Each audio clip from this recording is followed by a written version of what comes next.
नमस्कार दोस्तों, आप देख रहे हैं एएस एकेडमी और मैं हूं अरविंद। दोस्तों आज हम इस वीडियो में लेकर आए हैं आपके लिए जनरल साइंस में दोस्तों फिजिक्स, केमिस्ट्री और बायोलॉजी के तीनों मिक्स क्वेश्चन जो दोस्तों आपके लिए railway group D assistant loco pilot and NTPC के लिए बहुत ही मोस्ट आईएमपी क्वेश्चन हैं। तो दोस्तों ध्यान से इन क्वेश्चन को याद कर लीजिए। 110% इस प्रकार के क्वेश्चन आएंगे और पिछले परीक्षाओं में पूछे गए उसी के अकॉर्डिंग मैंने ये वीडियोज आपके लिए बनाया हुआ है।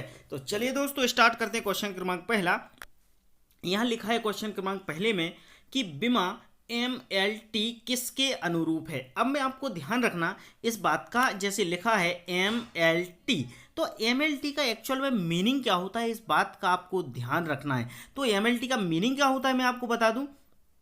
M का मतलब होता है क्या, M का मतलब होता है मास, है ना। M का मतलब होता है मास, L का मतलब होता है लेंथ और T का मतलब होता है टाइम। तो जहां पर हमारे लिए मास, टाइम और लेंथ, ये जो तीनों चीजें काम करती हैं दोस्तों, वहां पर हम क्या करते हैं, बल के अनुरूप वहां पर MLT कार्य करती है। ठीक है, तो ध्यान रखिएगा दोस्तों, आपको यदि कोई पूछेगा कि बीमा MLT किसके अनुरूप कार्य करती है, तो बीमा MLT आपके बल के अनुरूप कार्य करती है, क्योंकि बल में मैंने बताया मास, लेंथ और टाइम तीनों चीजें होती हैं। ठीक है, तो नेक्स्ट क्वेश्चन, थर्म किसका यूनिट है। अब थर्म किसका यूनिट है दोस्तों, इस बात का आपको ध्यान रखना। आपने कभी सुना होगा, फिजिक्स में सुना होगा कि थर्म किसका यूनिट है, ऊष्मा, ऊर्जा, द्रव्य या गति। तो दोस्तों ध्यान रखिएगा, हमेशा जो थर्म यूनिट होता है वह ऊष्मा का होता है, ऊर्जा, द्रव्य और गति इन तीनों का नहीं होता है। तो ऑप्शन नंबर ए आंसर सही होगा, यानी ऊष्मा का मात्रक क्या होता है, ऊष्मा की यूनिट क्या होती है, वो थर्म होती है। चलिए नेक्स्ट क्वेश्चन है, तरल पदार्थ का घनत्व कम करने पर उस पर क्या प्रभाव पड़ता है। यानी जो कोई भी तरल पदार्थ है, यदि दोस्तों उसका जो घनत्व है वह हम कम कर दें, यानी कोई बर्तन है, बर्तन में यदि कोई भी तरल पदार्थ भरा हुआ है, तो दोस्तों यदि मैंने इसका घनत्व कम कर दिया तो उस पर क्या प्रभाव पड़ता है, तो क्या हो जाता है, हमेशा ध्यान रखना, कम हो जाता है, तेज हो जाता है, नहीं होता है। मतलब तेज मतलब उसमें प्रभाव ज़्यादा होने लगता है। ऊर्जा कम हो जाती है, बिल्कुल नहीं, ऊर्जा उसकी सेम रहती है, बट दूरी बढ़ जाती है, ऐसा भी नहीं, कम हो जाता है, मतलब उसकी क्वांटिटी कम हो जाती है। इसलिए जो तरल पदार्थ होता है उसका घनत्व कम करने पर उस पर क्या प्रभाव पड़ता है, वह कम हो जाता है। नेक्स्ट क्वेश्चन है, प्रकाश वर्ष किसका मात्रक है। तो दोस्तों ध्यान रखिएगा, प्रकाश वर्ष ये हमेशा पूछा जाता है क्वेश्चन, आपका ध्यान रखना। तो प्रकाश वर्ष आपका ऑप्शन नंबर ए आंसर सही होगा, यानी दूरी का मात्रक आपका प्रकाश वर्ष होता है। ठीक है, चलिए नेक्स्ट क्वेश्चन है, टेस्ला। ये बहुत मोस्ट आईएमपी क्वेश्चन है, ध्यान रखना दोस्तों। लोग बाग इसको टेस्ला को एक्चुअल में टेस्ला नहीं पढ़ते, मैं आपको बता दूं तस्ला पढ़ लेते हैं बहुत सारे स्टूडेंट्स, मेरे बहुत सारे स्टूडेंट को सुना है ऐसा।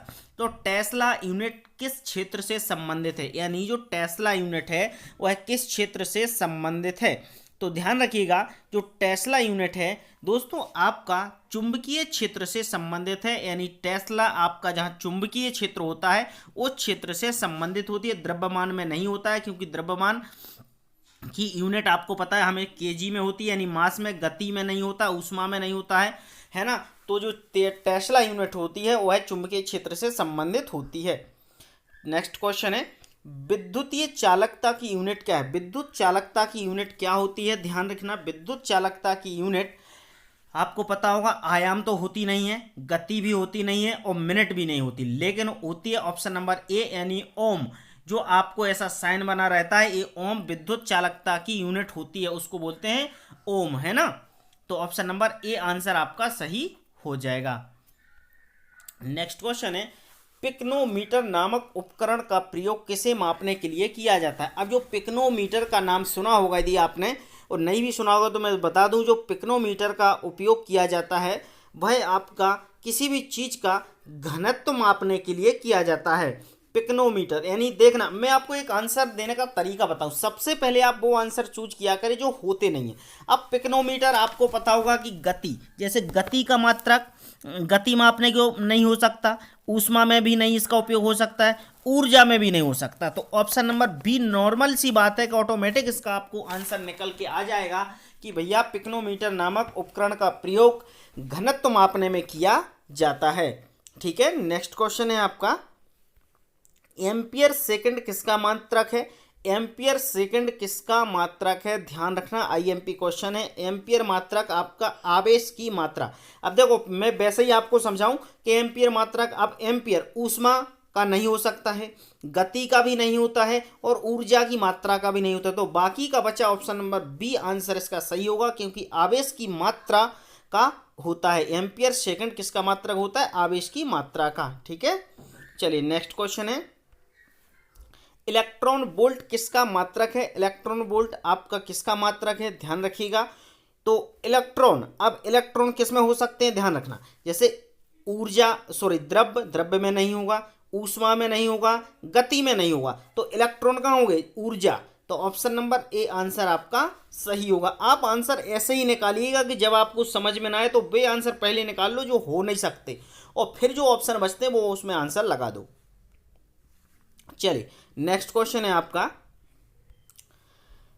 क्या कारण है कि मेघाच्छन्न रात की अपेक्षा निर्मल रात अधिक ठंडी होती है? उसका क्या कारण है?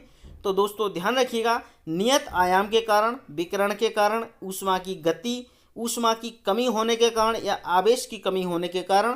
तो ऑप्शन नंबर बी आंसर सही होगा, यानी विकिरण की कमी के कारण। ठीक है, चलिए नेक्स्ट है, द्रव्य तापमापी की अपेक्षा गैस तापमापी अधिक संवेदी होता है क्योंकि गैस, इन्होंने कहा है, क्वेश्चन समझना, द्रव्य तापमापी जिसमें द्रव्य होता है, द्रव्य तापमापी की अपेक्षा गैस तापमापी अधिक संवेदनशील होता है क्योंकि गैस कैसी होती है?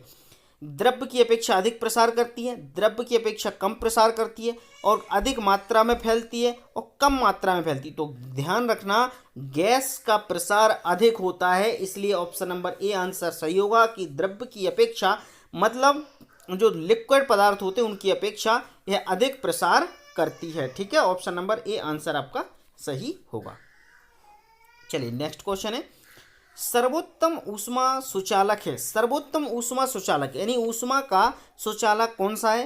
गोले, गति, ऊष्मा या पारद? तो दोस्तों इसका जो सही आंसर होगा ऑप्शन नंबर ए यानी पारद आपका ऊष्मा का सुचालक है, पारद है ना, ऑप्शन नंबर ए आंसर सही होगा पारद का। नेक्स्ट क्वेश्चन है, ऑटोमोबाइलों या जो मोटर कारों होती हैं उनमें हाइड्रोलिक ब्रेक के कारण का कौन सा नियम लागू होता है? मतलब जिसमें आपने सुना होगा कि हाइड्रोलिक ब्रेक होते हैं, जैसे 4 व्हीलर्स होते हैं उसमें हाइड्रोलिक ब्रेक होती है, तो उसमें एक्चुअल में किसका नियम लागू होता है? ऊष्मा का नियम, पास्कल का नियम, आवेश का नियम और गति का नियम। तो दोस्तों ध्यान रखना, जहाँ पर हाइड्रोलिक की बात आ जाती है वहाँ पर आपका हमेशा पास्कल का नियम लगता है, यानी ऑप्शन नंबर बी आंसर सही होगा। नेक्स्ट क्वेश्चन है, बस में ड्राइवर के पास लगा दर्पण होता है। अब बस में जो ड्राइवर के पास लगा दर्पण होता है वह कैसा होता है? उत्तल दर्पण, सामान्य दर्पण, अवतल दर्पण और कैमरा। तो दोस्तों जिसमें हमें पीछे की वस्तुएं बड़ी दिखाई देती हैं या आसानी से दिखाई देती हैं उसमें हमारा हमेशा क्या होता है? उत्तल दर्पण होता है, अवतल दर्पण नहीं होता है। ठीक है, उत्तल दर्पण हमारे लिए पीछे की वस्तुएं दिखाई देने के लिए यूज करते हैं। नेक्स्ट क्वेश्चन है, हीरे की चमक का क्या कारण है? यानी हीरा क्यों चमकता है? तो दोस्तों ध्यान रखिएगा, प्रकाश का बाहरी परावर्तन के कारण या प्रकाश का आंतरिक परावर्तन के कारण या बहुलित आंतरिक परिवर्तन के कारण या बहुलित बाहरी परावर्तन के कारण। तो दोस्तों इसका जो सही आंसर होगा प्रकाश का आंतरिक परावर्तन होता है, इसलिए हीरा में अधिक चमक होती है। हीरे की चमक का क्या कारण होता है? प्रकाश का आंतरिक परावर्तन का कारण होता है। ठीक है, तो ऑप्शन नंबर बी आंसर आपका इसमें सही होगा। चलिए नेक्स्ट क्वेश्चन है आपका, श्वेत प्रकाश को भिन्न भिन्न रंगों में विभक्त करने के लिए किसका प्रयोग किया जाता है? प्रिज्म का, अपवर्तन का, कैमरा का या ऊष्मा का?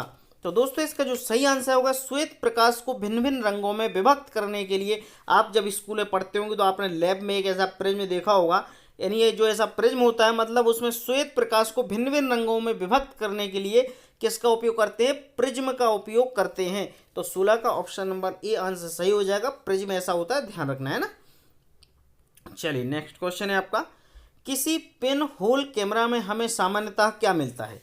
जो पिन होल कैमरे होते हैं उसमें सीधी छाप, उल्टी छाप या परतन या ऊर्जा। अब देखना, किसी पिन होल कैमरा, अब जब कैमरा की बात आ जाती तो कुछ ना कुछ छाप देखेगा, कुछ पिक्चर देखेगी। तो जब पिन होल कैमरा होता है उसमें उल्टी छाप दिखती है, मतलब उल्टी पिक्चर दिखाई देती है। तो ऑप्शन नंबर बी आंसर आपका इधर पे सही होगा। नेक्स्ट क्वेश्चन है, जल का तालाब कम गहरा दिखाई देने का कारण क्या है। यानी जो जल का तालाब है वह कम गहरा दिखाई देने का कारण क्या हो सकता है। अपवर्तन, परावर्तन, प्रिज्म या सीधी छाप। तो इसका जो सही आंसर होगा दोस्तों, परावर्तन के कारण जल का तालाब हमेशा कम गहरा दिखाई देता है। तो ध्यान रखिएगा, ऑप्शन नंबर बी आंसर आपका सही होगा, यानी परावर्तन के कारण। ठीक है, चलिए नेक्स्ट क्वेश्चन है आपका, प्रकाश का वेग सबसे पहले किसने मापा था। जो प्रकाश का वेग है वह सबसे पहले किसने मापा था। न्यूटन ने, रोमर ने, हॉकिंस ने, डॉक्टर भाभा ने। तो इसका तो सही आंसर मैं आपको बता दूं, ये मोस्ट टाइम पे क्वेश्चन है, रोमर ने मापा था। और कई लोग इसमें गलतियां कर देते हैं तो डॉक्टर भाभा को लगा देते हैं। तो ऑप्शन नंबर बी आंसर आपका सही होगा। ठीक है, चलिए नेक्स्ट क्वेश्चन है, फाउंटेन पेन किस नियम पर काम करता है। फाउंटेन पेन केशिका क्रिया पर काम करता है, गति की क्रिया पर काम करता है, या अपवर्तन की क्रिया या परावर्तन की क्रिया। तो दोस्तों इसका जो सही आंसर हो जाएगा, ऑप्शन नंबर ए आंसर सही होगा, यानी केशिका क्रिया। ठीक है, तो दोस्तों इधर पे हमने 20 क्वेश्चंस कंप्लीट कर लिए हैं। और दोस्तों आप वीडियो को लाइक और शेयर जरूर कर दीजिए, और चैनल पे यदि आप न्यू हैं तो चैनल को भी सब्सक्राइब कर लीजिए और बेल आइकन के साइन पर जरूर क्लिक कर देना, जिससे मेरे लेटेस्ट वीडियो आपको मिलते रहेंगे। और मैं रोज इसी प्रकार से जनरल साइंस के रेलवे एग्जाम के लिए क्वेश्चंस लेकर आता हूं। तो चलिए दोस्तों, मिलता हूं नेक्स्ट वीडियो में नेक्स्ट टॉपिक के साथ। जब तक के लिए नमस्कार, अपना बहुत ख्याल रखिए।